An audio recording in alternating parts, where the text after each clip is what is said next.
Hey, I'm Trey Reid. Happy to join the Arkansas Fly Fishers at today's meeting, and wish I could be with y'all having some pig and a cold beer, maybe down at Whole Hog. But we've got some restrictions on get-togethers, so I'm happy to join you in this format today.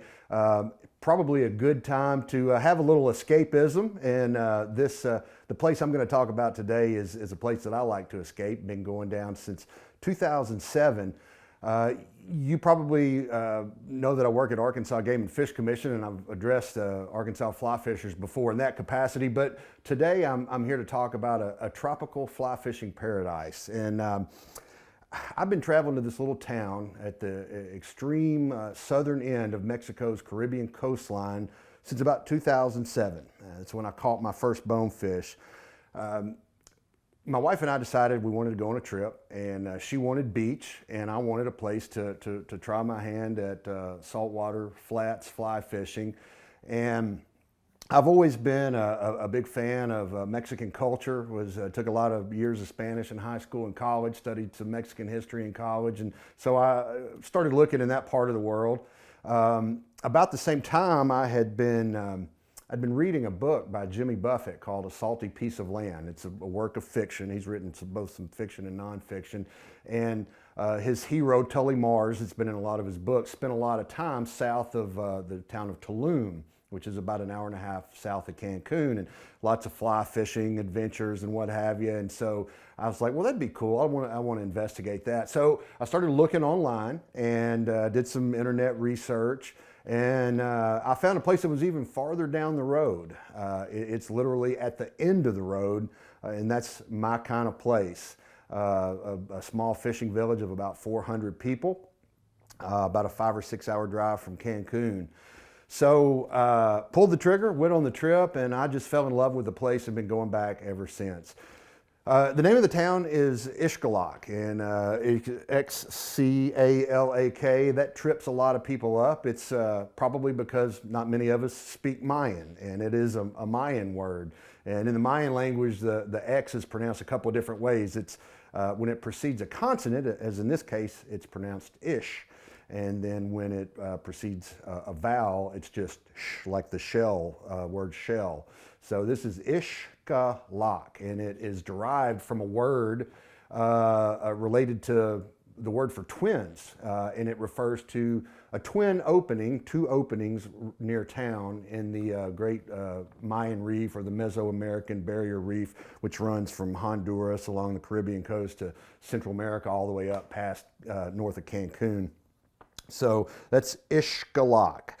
Now, Xcalak takes a little bit more effort than most places to get to. If you're coming from Arkansas, as in a lot of cases, you're going to have to catch two flights, out of Little Rock or XNA, and then connect somewhere and get to Cancun most likely. You're going to have to rent a car. It's about a 5 or 6 hour drive, and if you don't arrive at the airport before, say, about noon, it's a good idea to break up the trip by stopping on the way down. And, it is a little bit harder to get to, but the trade-off is a chance for cultural immersion, more lightly pressured fish than in some other more popular areas like Ascension Bay to the north, or the part of Chetumal Bay fished out of Ambergris Key or San Pedro, Belize to the south. And there's also, it is really one hell of a fly fishing bargain. You can do this for not a lot of money, believe it or not. So the question I get a lot is, where is Xcalak? So I'm gonna pull up a little screenshot here. All right, so here's a map zooming in on the Caribbean, and there you have the state of Quintana Roo along the coast of the Yucatan Peninsula there, the Caribbean coast. And Xcalak is down at the very south, the southern tip there. And that body of water that's that turquoise shade of green is Chetumal Bay, where a lot of the fishing takes place. You've got Ascension and Espiritu Bays to the north, and then Chetumal Bay is actually much larger than either of those. So that's where Xcalak is located. The fishing in the area is like I said, primarily in Chetumal Bay. Here's an aerial shot of Chetumal Bay, and there's just all kinds of little islands, just miles and miles of saltwater flats to explore. There's also some fishing on the Caribbean coast. You can see this is another aerial shot, and as I said, the Mesoamerican Barrier Reef, or the Great Mayan Reef, sits about 500 meters off the coast, and so it protects this area. There's not a lot of wave action, and you can fish up and down the coast. I found that the guides mostly go to Chetumal Bay, but under certain conditions, you'll do some fishing on the coast as well. There's also access to some lagoons, and this is a shot of one of the lagoons. It's about 5 miles north of the pueblo or town of Xcalak, and you can access these stand-up paddle boards, kayaks. Pretty tough wading because of mud, but you can use the boat to get back into some areas and then do, you know, a little bit less wading. The species are your typical flat species, bonefish, of course, probably the primary target down there. This area around Xcalak and Chetumal Bay is probably one of the best places in the world to go to have a really good shot at a permit. If you know much about saltwater fly fishing, you know the permit is the holy grail. It's one of the most elusive species. They just don't like to eat. They are super finicky. You can also catch some small tarpon, especially in those brackish lagoons. During late July, August, maybe into early September, they do have a migratory tarpon run where you can catch some of the big fish, you know, 100 pounds, 150 pounds. Every once in a while, you might get a shot at a big tarpon, even outside of that migratory run. There's a few that hang out there. There's also several species of jacks. This is a yellow jack, but there's some jack crevalle, probably not to the size that you're going to see down on the Gulf Coast, some of those 25 and 30 pound bruisers, but you can get into some good 10, 12, 15 pound jacks from time to time as well. Of course, barracuda and snook, and you know, you can catch some snapper and what have you as well. So how do you get there? As we all might agree, the journey is just as important as the destination. So you fly into the Cancun International Airport. I rent a car there. And then, as I said, you want to break the trip up. And what I've found is a really good place to do it and a fun place to do it is the town of Tulum. There's an ancient Maya ruin there that's fairly well known, one of the only Maya archaeological sites that's on the coast. There's a famous structure called the Castillo that overlooks the coast there. But Tulum is not as touristy as, like, say, you know, Cancun, Playa del Carmen. Doesn't really have those all-inclusive resorts. It's much smaller boutique hotels. It's sort of divided into the Pueblo, the town that's on the highway, and then a couple of miles east on the coast, you have they call it the playa or the beach zone, and but it's got some nightlife. It's got you know, great food. You can pay full-blown American prices at some of their finer restaurants, or you can do like we did here and hit a taco stand and get some empanadas or tacos, quesadillas, lots of great food. This is Zamas Hotel, which is the hotel I've been staying at the last several years, right on the Caribbean coast. There's a lot of cool little night spots, lots of street art and things like that going on in Tulum. Tulum has a really kind of funky bohemian vibe ethos going on there, and a lot of artists, a lot of yoga practitioners, a lot of Mayan spirituality. So there's a lot of that going on there, and it's a really fun, neat, really cool energy place. Lots of places to have a good cold drink. Rooftop bar at a place called Mateo's there, and you can even get a good Italian brick oven pizza at this joint. And I was going to include this slide. If you find yourself in Tulum, this is a distilled spirit that I didn't know existed until a couple years ago. Now the bottle says Pox, but it actually is pronounced Posh or Posh. And it's a distillation of corn and sugar cane, and I could describe it best as Mayan moonshine. The shaman used to use it to connect to the spirit world, but it works well to disconnect from the real world as well. And if I got to tout this place. If you find yourself in Tulum, this is a joint called Batey, Batey, where they make the best mojitos in the world, and they're about $4 a pop, cheaper than you can find in any fine cocktail establishment in the States. And this is a guy pressing freshly sourced local sugar cane in what used to be a Volkswagen Bug. And the cane juice drips out there, and they make your mojitos right there. And it's not just the classic lime and mint mojitos. They have all kinds of cool flavors. My favorite is one that's made out of the local Seville orange, or the bitter orange, known there as Naranja Agria. And so that takes the place of the lime in that. And they'll put a little habanero chile in it too. So you wake up after your posh and mojito hangover and head to the grocery store in Tulum there. And it's got like regular, U.S. style grocery stores. One called Chedruay that's a Mexican brand, kind of like a Sam's Club almost. You can buy tires, motorcycles, and your food there as well. Because there are no grocery stores in Xcalak. I mean, Xcalak only got electricity in about 2003 or 4. So it's only been on the electrical grid less than 2 decades. And many of the places where the accommodations are off grid, they're solar powered with backup generators. So this is actually a shot of a market in the town of Felipe Carrillo Puerto. It's about an hour south of Tulum. It's kind of really the last outpost of civilization. It's probably a town of, I'm guessing, 25,000, 30,000 people. Really kind of an epicenter of Maya culture in that part of the Yucatan Peninsula. This is a really cool market that we always check out, and you can pick up any last minute things you might have forgotten at the supermarket in Tulum there. It's just fun to kind of walk through and see all the stalls and vendors. It's very old school. You can even get some meat. I don't know that I'm that interested in buying any meat from that market, but I'm sure it's fine. These are something that I always pick up. The little blocks you see, the red and black blocks, are basically a rub or a spice blend called recados.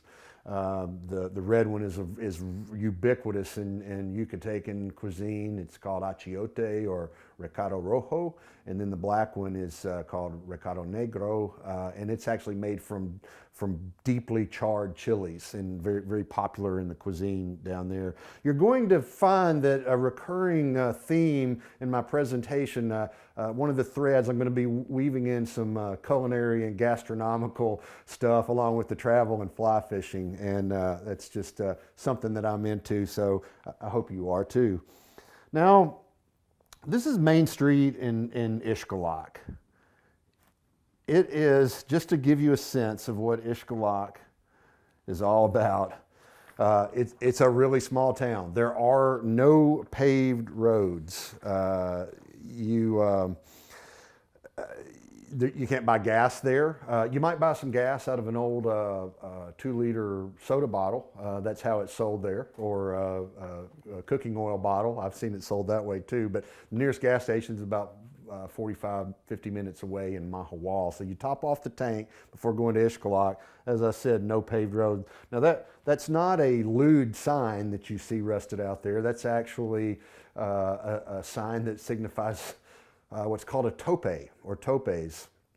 And they're like speed tables or speed bumps, and they are nasty wicked. You're not going to cruise over one at 15 miles an hour, more like 2 or 3 miles an hour. You're going to take the front end out of your rental vehicle. Xcalak is not for everybody. It is extremely remote. You won't find any air conditioning. You might find a few iguanas. As I said before, it's off-grid accommodations. The first time we went, it was a big sell for my wife because she likes hair dryers, drip coffee makers, air conditioning, and other amenities like that. And because of the solar systems in many of these accommodations, you can't have any of those heat generating appliances like that. I'm going to take you now on just to show you how small Xcalak is. We're going to go on a little tour around town. So this is driving down Main Street here. It's probably what we would call 5 or 6 blocks. And there's a tope we slowed down over, and another. Lots of stray dogs, lots of people riding mopeds and motorcycles. Now we're going to turn back to the east. There's the Caribbean. Now we're headed back south. And there's a waterfront where a lot of the commercial fishermen land their boats every day. There's just not a whole lot to it. It's a really small town, but I hope that gives you some kind of sense of we pretty much made the loop there, and that's Xcalak. But it is a charming place. So this is a shot. Our accommodations, once you get to Xcalak, you've still got another, depending on the condition of the road, the beach road at the time, you've still got another few minutes, anywhere from probably 10 minutes to 30 or 40 minutes to get to the accommodations. I've been staying the last few years at a place called a Cocote Eco Inn. It's run by an expat American named Rob Mukai, who's originally from Salt Lake City, Utah. But the beach road, the farther you get from town, the worse shape it's in. Last year when I went, it took like less than 10 minutes to get to fishing every morning to where we meet the guides in town. It has taken me as long as 30, 40 minutes before, because when it rains during the wet season, you get a lot of washout. The roads are basically just compacted limestone pebble, really making the roads the same way the Maya made them for centuries and centuries. But it's an interesting journey and a fun drive through the jungle, and it kind of gives you at that time a daily commute, if you will, to get your head together before fishing every day. This is a Cocote Eco Inn. It's a really small, you might call it a boutique hotel. It's basically 4 apartments. The owner, Rob, lives in one of them, so he rents out as many as 3, 2 upstairs units, 2 downstairs. Literally steps from the Caribbean. A Cocote was one of the first hotels built down there in the 90s, or I say hotels, properties built by Americans coming in trying to establish an ecotourism industry. Very small, but I mean it's great for 3 or 4 fishermen per unit. You've got a main room there, 2 bedrooms. One has a queen bed, one has 2 full beds. There's a futon you can make out for a 4th guy. You're not there very much. Maybe cooking a few meals, sleeping at night, having some drinks after a day of fishing. That's the walkway to the palapa. A palapa is kind of like a Mexican or Central American pole barn, a thatched roof structure with open sides. This one is screened in. There's your view from the sliding glass door at the back of your accommodations. Not too shabby. Rob really caters to traveling fly fishermen. He's got like a rod washing station, rod racks in the rooms.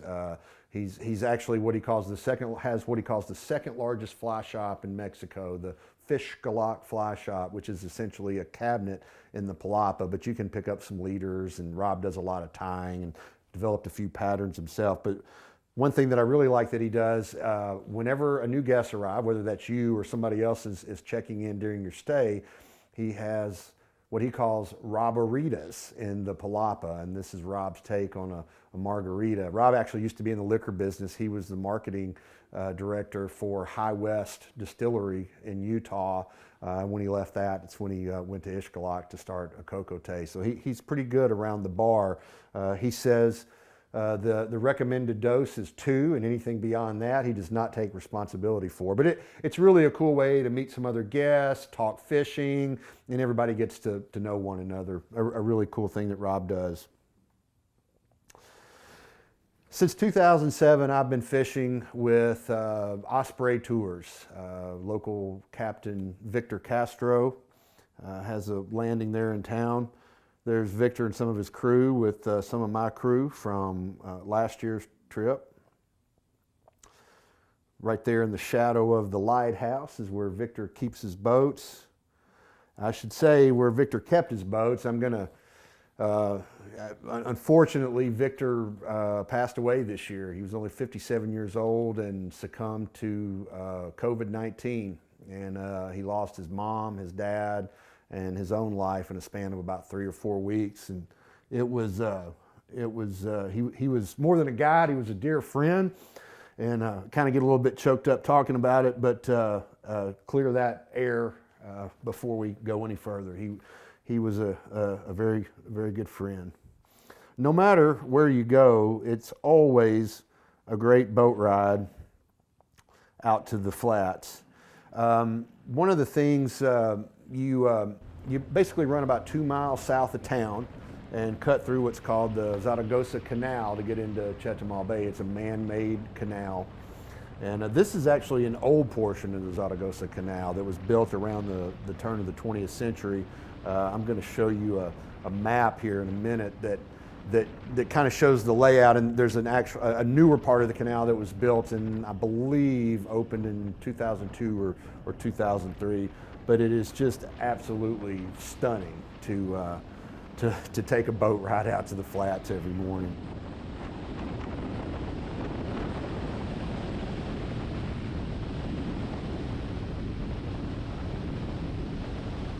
Here's a screenshot from Google, and you can see at the north there is Xcalak.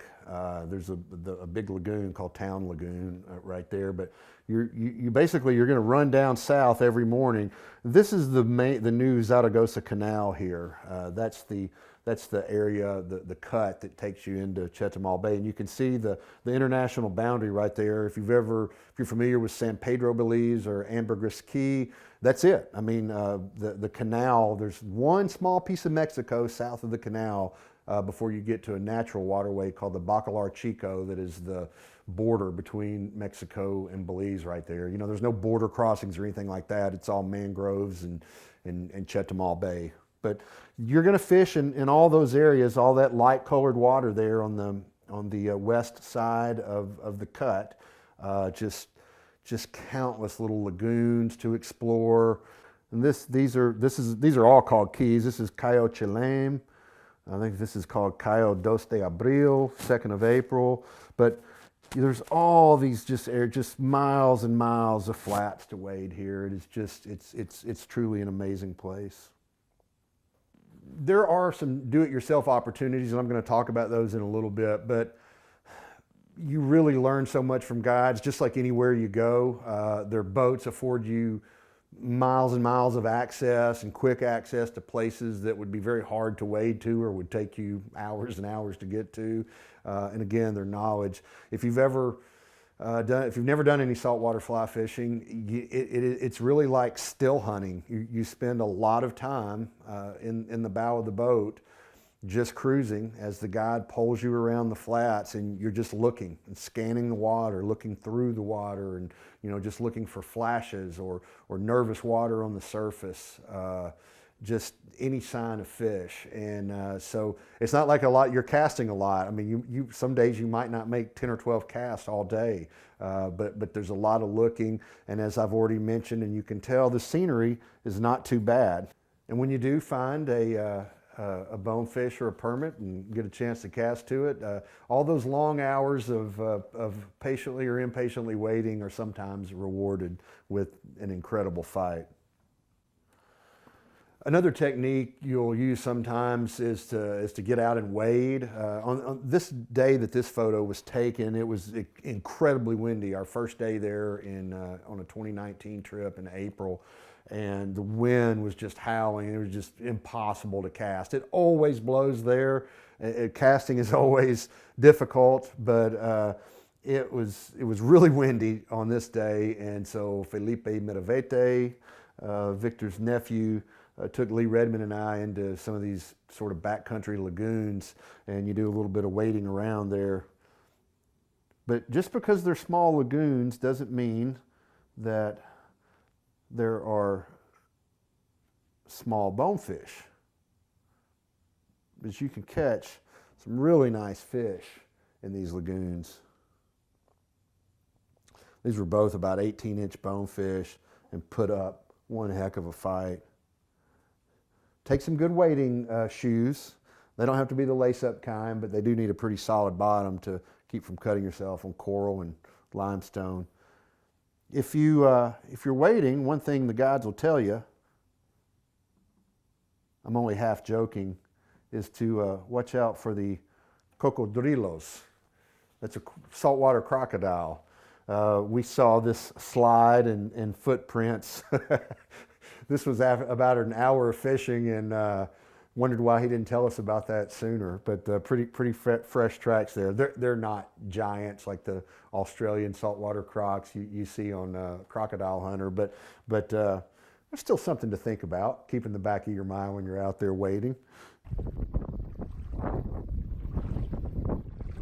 On foot, your casts don't have to be as long, because obviously when you're not standing in the bow of a boat, your profile is lower, but you're probably making 35, 40 foot casts when you're wading. In the boat, sometimes 40 to 60 feet, sometimes maybe even a little bit longer than that. This lagoon here is is really cool because bonefish make blistering runs. The bonefish had made one run, and Lee was pretty sure that he had him whipped here. This lagoon is sort of like an hourglass shape, and we're standing in the narrow sort of necked down part of it, if you will. And the bonefish you can see him pretty clearly right there coming in. And as Felipe goes in to try to make the snag, the bonefish was not done yet. He had only made one run, and they always make two, usually three, and he just takes off, stirring up water everywhere. They are so powerful.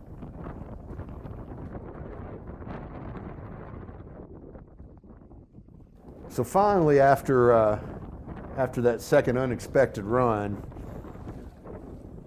Felipe, who saw me shooting my iPhone video and graciously took my rod so I could use both hands, lands a pretty nice bonefish, aka macabi in Spanish.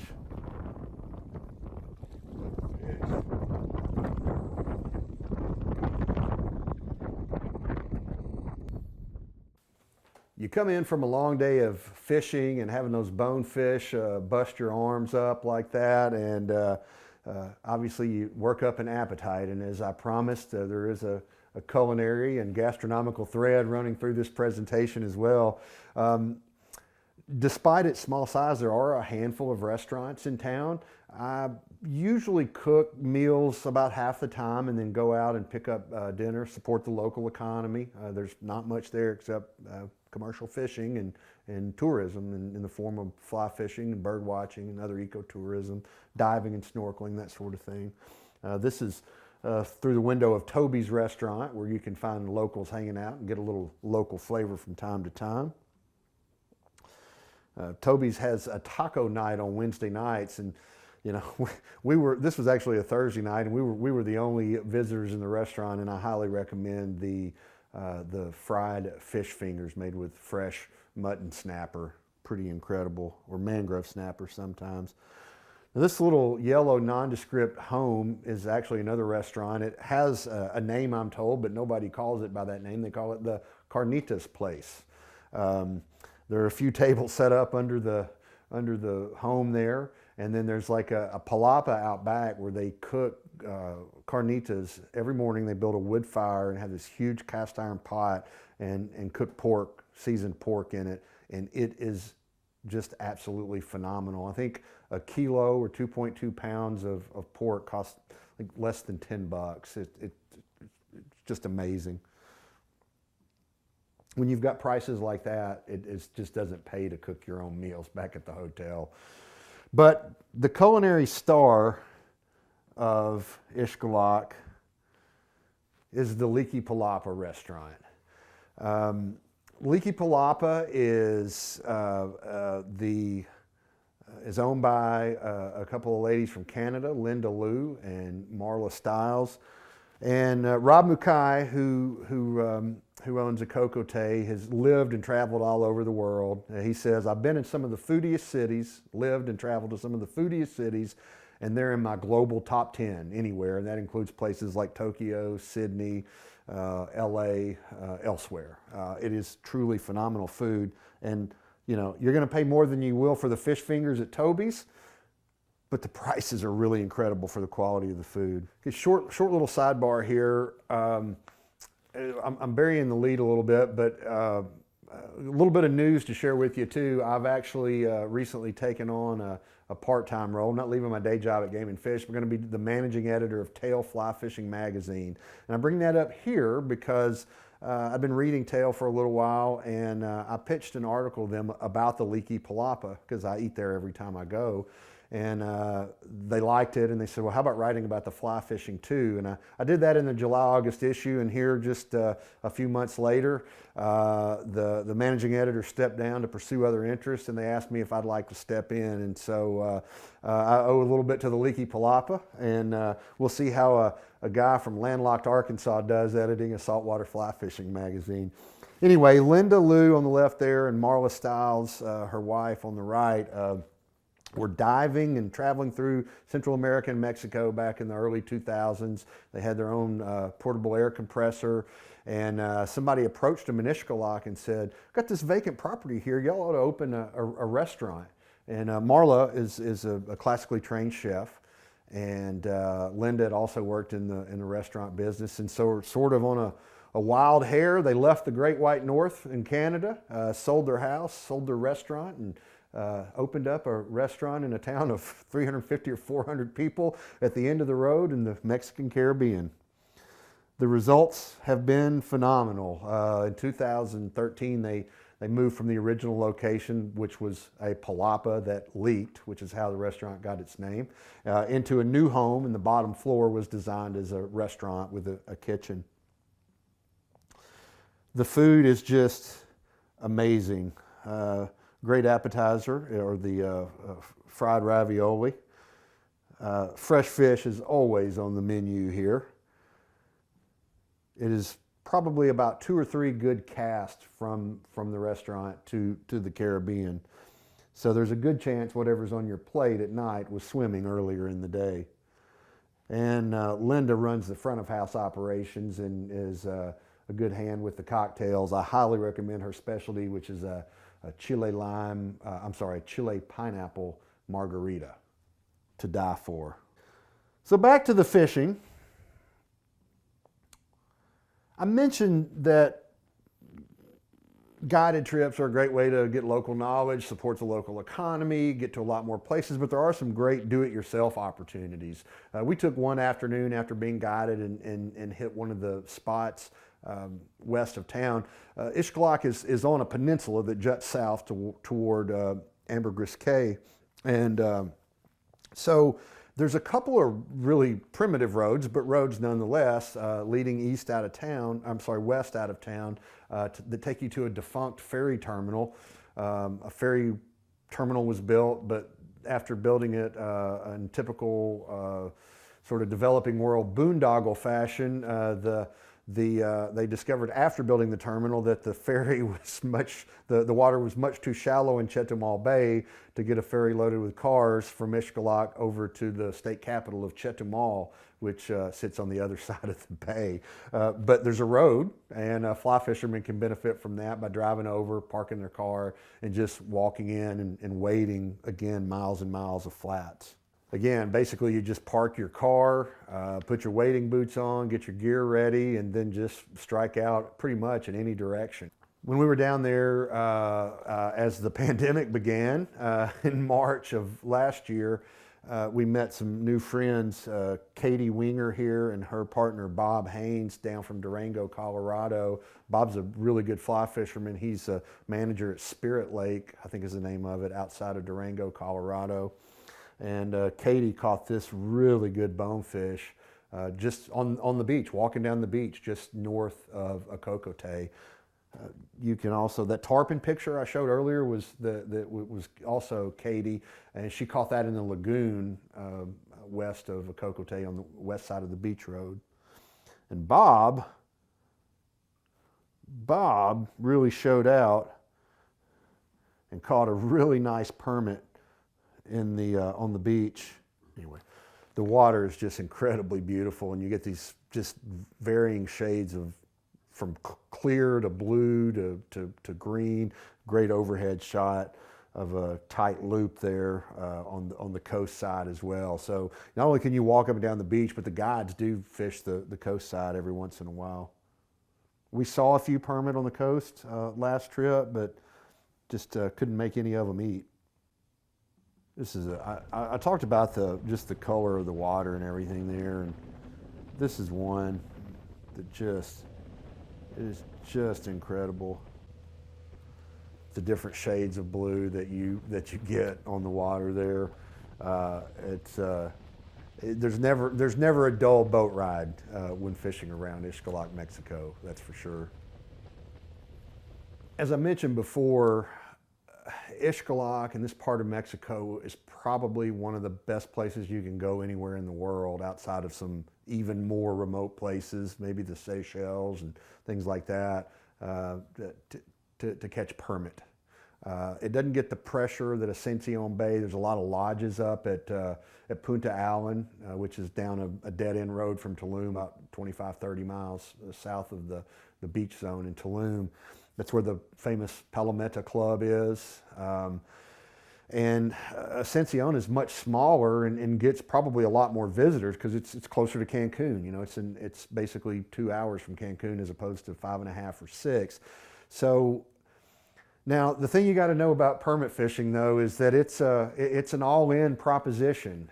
Now, sure, you can go out and chase bonefish and you'll come across permit from time to time. I actually caught my first permit last year in such a scenario. But most of the time you're telling the guide in the morning, we want to chase permit. And if you're familiar with the great writer Thomas McGuane, he wrote a story years ago called The Longest Silence. Actually, there's a book, The Longest Silence, with a collection of short stories. But The Longest Silence, the story itself, is about permit fishing. And The Longest Silence is about permit fishing because there are long periods of inactivity where you're just looking and looking and looking and there's nothing there, and you start to give up hope, and then all of a sudden they're there when they weren't before. And so these long silences are punctuated by moments of just extreme exhilaration when you finally do see a fish, most often followed by the pangs of dejection and frustration when it doesn't eat your fly. After about 2.5 weeks over 3 trips down there between 2018 and 2020, I finally hooked up with a permit, and I think the posture there pretty much explains the way I was feeling about it. He was by no means a giant, but as the saying goes, a permit is a permit. And that's number one for me on the fly, and I hope to keep counting as the years go on. It was an incredible moment, made even more special by being in the boat with Captain Victor that day. He wasn't supposed to guide me that day, but they had a scheduling snafu, so he texted me the night before and said, "Hey, I'm going to take you out tomorrow." Or he asked, "So can I take you out tomorrow, you and one other from your group?" And he guided me to my first bonefish in '07 and my first permit last year. This is a permit from 2019, a trip in April when Lee Redmond hooked into that about 12-pound permit with Felipe. It was a pretty incredible experience just being in the boat for that, even though it was a vicarious thrill for me. We'll go show you a few more shots because this is not something that happens every day. And I've got a little video here. This fight lasted about, probably 15 to 20 minutes at least, using 20-pound tippet or 20-pound leaders, actually. We weren't using actual tippet in this instance. To answer the question about flies and gear, typically we're using 8 or 9 weight rods. We've carried some 10 weights in the past to fool with the tarpon. I caught my permit on a 9-weight Sage launch on EP crab.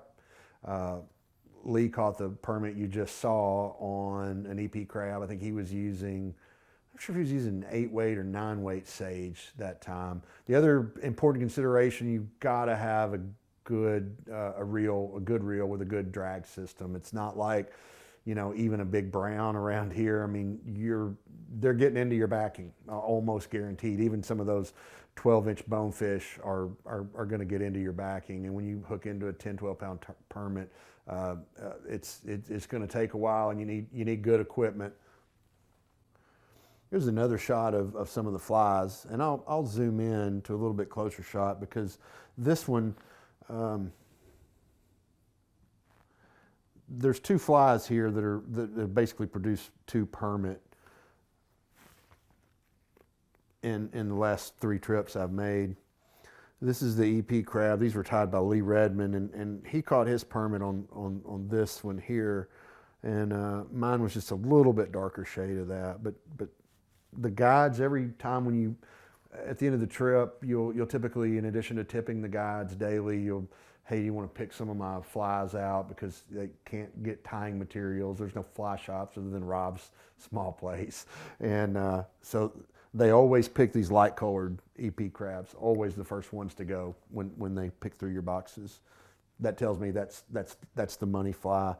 We've tried some of those flexo crabs, taking them, but the guides just never seem to want to use them. The other popular fly for permit, and it's a good fly because it can double for bonefish, is something like the Vivercus mantis shrimp. Those seem to be really popular as well, or patterns like that. Here's a shot I did for Tail Fly Fishing Magazine. They ended up not using it. I guess my photo skills weren't what they wanted them to be on this fly shot, but I'll run through this because this kind of covers the bases on the different species down there. So these are the 2 colors that have produced permit in the last couple of years. From left there, that lighter tan EP, and then the little bit darker tan is what I caught mine on. So that middle fly is the third from left, was designed by a Swedish angler who goes to a kokote for about 6 weeks every year. His name is Jussi Sjölund. I don't speak Swedish, but Jussi, Jussi, developed that fly. It's kind of like a Vivercus shrimp, kind of the same style. He calls it a red striped kuken, which is a Swedish word that I probably can't repeat. And ladies, if you speak Swedish, I apologize, because it's kind of a naughty name. We'll just leave it at that. But he uses like a red Sharpie to put stripes on it. That's where the red stripe name comes from, and it also has legs. Now the 4th fly from left is a Christmas Island special, but I put it in here just to kind of represent. You fish with a lot of gotchas and crazy Charlies for bonefish. You can see that fly is pretty sparse, and the guides and the fish do seem to prefer a sparsely tied pattern with not a lot of wing there. Now the final fly on the far right is a cockroach, and that exact fly was used by Casey Hughes from here in Arkansas, who I believe was a speaker not too long ago for Arkansas fly fishers. Casey, of course, is a guide out of Ozark Angler, but Casey used that fly to hook about 100-pound tarpon in March of 2020. I said hook because he jumped it 3 times, and third time was a charm for that big tarpon, aka sabalo in Spanish. I called that section of the article entailed the sabalo sorrow for Casey. As I said before, Xcalak's not for everybody. I mean, there's, it's a little roughing it. Don't get me wrong. It's comfortable at night. The sea breezes are nice, but the less pressure on the fish. I love travel. I love cultural immersion, and most importantly, I can afford it. With airfare from Little Rock all the accommodations, all the guides, some of our meals, we do it for less than $2,500 a person when I do 4-man groups every year. So I happened to look it up before doing the presentation. The Palometa Club in Punta Allen is $4,000 for 6 nights lodging, 5 days fishing. We used to do 6 nights lodging, 5 days fishing with airfare for $2,500. So, I mean, it's not the Palometa Club. I mean, and there's certainly a well-known name, and there's great fishing up in Ascension Bay, but it is really an incredibly affordable travel fly fishing adventure for, I can almost guarantee you're going to catch bonefish, and can promise you'll have shots at permit and maybe get lucky enough to get one to eat. That's all I've got. I hope you've enjoyed the presentation, some imagery of some beautiful places. I hope I did it justice. If you want to read more about it, I urge you to subscribe to Tail Fly Fishing Magazine. Just Google it, you'll find it. You can tell folks you know the managing editor, and you got a firsthand view of the trip that was described in the July-August issue of 2020. See y'all next time.